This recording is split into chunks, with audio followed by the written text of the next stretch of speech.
Tous les hommes qui voulaient l'épouser se retrouvaient mystérieusement morts. Mettez en commentaire l'heure à laquelle vous voyez ce poste.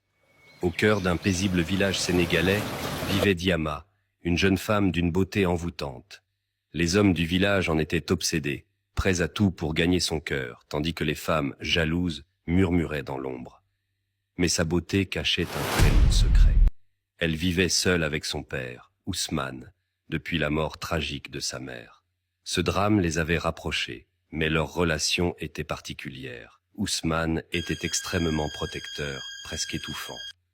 Un jour, Amadou, un cultivateur amoureux de Diama depuis l'enfance, se décida à franchir le pas. Il se présenta chez elle avec une calebasse de lait frais, symbole de ses intentions de mariage. Diama, émue, lui demanda du temps pour réfléchir. Mais 3 jours plus tard, la nouvelle tomba comme un coup de tonnerre. Amadou fut retrouvé mort mystérieusement dans sa case. Le choc fut immense, et Diama, rongée par la douleur, s'enferma dans le silence. Avec le temps, elle finit par retrouver un peu de sérénité et fit même la rencontre de Mustapha, un riche marchand venu d'un village voisin. Séduit par la simplicité de Diama, il lui offrit des bijoux somptueux et déclara vouloir l'épouser.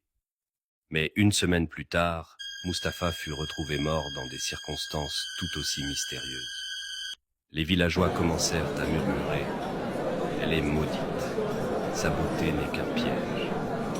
Même ceux qui l'admiraient se tenaient désormais à distance. Brisé par le poids de ces tragédies, Diama chercha des réponses auprès de Yaya, la voyante respectée du village.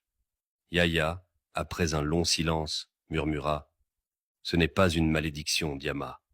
Ce que tu cherches est bien plus proche que tu ne le crois. » Ces paroles énigmatiques tournaient en boucle dans l'esprit de Diama. Sur le chemin du retour, son cœur battait à tout rompre.